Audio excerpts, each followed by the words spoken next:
The first thing you want to do in leak detection is find your water meter. And the water meter is usually in the front of your house.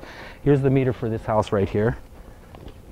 What you want to do is maybe get a screwdriver or something, or coat hanger. You want to take the reading hole cover off. Basically put that on the side. Then you'll see your meter dial as you look down inside. But if you really want to get a little better reading, you want to go ahead and try to get this whole cover off. Sometimes you'll have to bang on it a little bit with the reading hole cover to loosen it up, and what you do is just pry it off. You want to look at the little indicator dial right over here, which registers tenths of a gallon.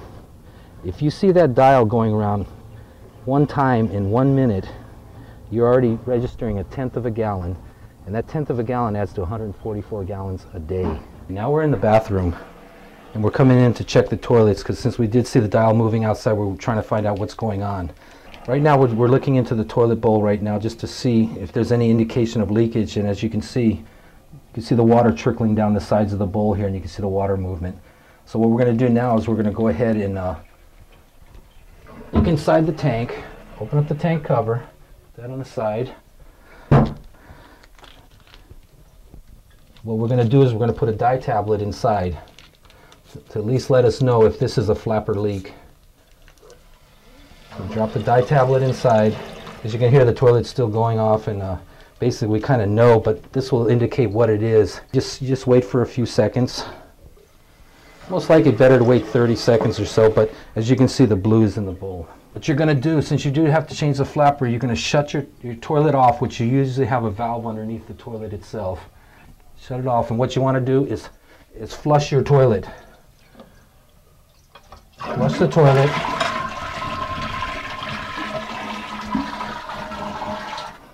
And now the water's drained enough for you to work on it. So what you're going to do, you got a little clip here. You take off that releases it from the handle.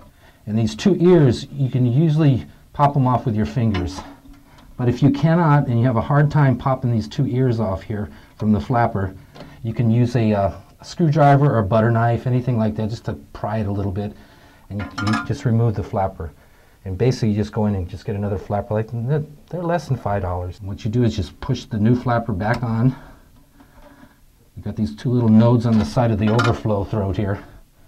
Put them on, and then what you might have a little problem with is adjusting the chain. You might want to readjust the chain, but this clip that goes on it right here, you can put it on different parts of the chain, so you can get a nice pull on your handle here, and it pulls it enough to where it does open the flapper up all the way.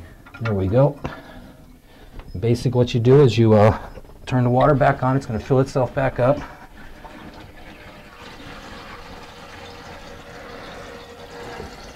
And you just wait until it does fill up and see if you have any more leakage going on. And if you don't see anything, then you solve the problem. If you want to check your faucets, make sure you don't have any dripping going on here, you know, that everything looks all right. Don't see any water seepage around here. So you want to go underneath the sink and look underneath and see if any of the lines are dripping or anything like that. So you're probably going to have to do a little bit of bending over. And here's the connections right here. You want to make sure there's no water coming off the connections. So you're just looking inside, just looking for drips, anything that might be going on, give you an indication that you have a leak somewhere. And the other thing you want to check is your shower. Just make sure nothing's leaking from the shower. Make sure the faucets aren't dripping, nothing going on. You can kind of even listen a little bit. If you think that you might have a leak somewhere close by, you can kind of listen to the wall, and if you hear a hissing sound, then you might get close to where the leak might be. Now we're in the kitchen.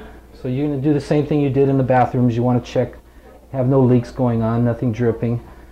And then you want to go underneath the kitchen sink itself and check the lines down there, because sometimes you can have drips underneath too. Okay, well now we're in the laundry room. So we're doing the same thing we did in the kitchen and the bathroom. Just want to check all the faucets, make sure there's no water really dripping out. This is just residue here.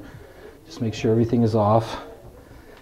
And then you want to just look at obvious lines, like you can see the lines over here for the wash machine. Make sure everything is okay here too, no dripping going on, just a visual check of everything. After doing the inside of the house, you want to come out and check all your hose bibs, your faucets.